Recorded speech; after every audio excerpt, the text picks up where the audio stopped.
Ստեղծագործող, մանկավարժ, երաժշտական հասարակական գործիչ ու մեր ժամանակների մեծագույն կոմպոզիտոր Էդուարդ Միրզոյանը դառնում է 91 տարեկան։ Հոբելյանի կապակցությամբ մեծանուն երաժշտին շնորհավորելու է եկել Բարգավաճ Հայաստան կուսակցության նախագահ Գագիկ Ծառուկյանը։ Ջերմ ու անմիջական է հանդիպումը, շնորհավորանքներն անկեղծ ու սրտաբուխ։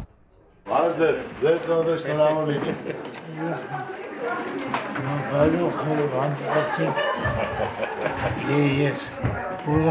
Հաջորդիվ արդեն ջերմ ու անկեղծ զրույցն է։ Գագիկ Ծառուկյանն ընդգծում է, որ անուրանալի է Էդուարդ Միրզոյանի ունեցած դերակատարումը հայ երգարվեստի զարգացման գործում եւ մշտապես պետք է հիշել ու արժևորել մեծանուն կոմպոզիտորի աշխատանքը։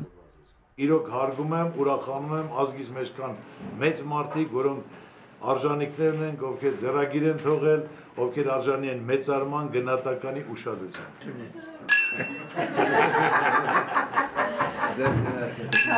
Ձեր համար, ձեր օջախի, ձեր ազգանի, ձեր տոհմի,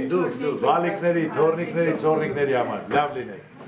Ես ձեզ հարգում եմ, սիրում եմ, մի ձեր կողքին եմ, ինչ հնարավորության սահմաններում,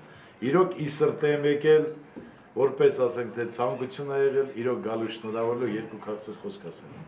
Էդուարդ Միրզոյանի անվան հետ են կապված խորհրդահայ երաժշտության ամենահետաքրքիր եւ առանցքային էջերից մի քանիսը։ Նրա լավագույն գործերը ազգային ու արդիականի սինթեզի բարձր չափանիշ են եղել։ Սրանից զատ Հոբելյարը շուրջ 3 տասնամյակ ղեկավարել է կոմպոզիտորների միությունը, իսկ նրա դաստի արակած երաժիշտներից շատերը լայն ճանաչման արժանացած ստեղծագործողներ են։ Շնորհակալություն հայտնելով Գագիկ Ծառուկյանին նման հաճելի անակնկալայցի ու շնորհավորանքների համար, տաղանդաշատ կոմպոզիտորն ընդգծում է, որ չնայած պատկառելի տարիքին, բայց ուշի ուշով հետևում է քաղաքական հասարակական կյանքին ու Բարգավաճ Հայաստան կուսակցության նախագահ Գագիկ Ծառուկյանի գործունեությունն իր համար առանձնահատուկ դեր ու կարևորություն ունի։ Դուք անվերապահվել եք ժողովրդի կողմից սիրված։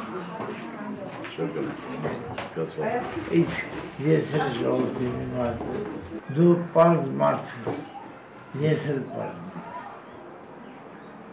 Այո։ Սրտանց և ցանկանում ես մեծ հաջողություն։ Հանդիպման ավարտին Գագիկ Ծառուկյանը Էդուարդ Միրզոյանին մաղթում է քաջ առողջություն, որպեսզի Աստծո կամոք նրանք դեռ միասին մեծանուն կոմպոզիտորի 100-ամյակը տոնեն։ Իվետ Ատոնոյան, Աշոտ Համբարձումյան, Մեհեր Կիրակոսյան, Էպիկենտրոն։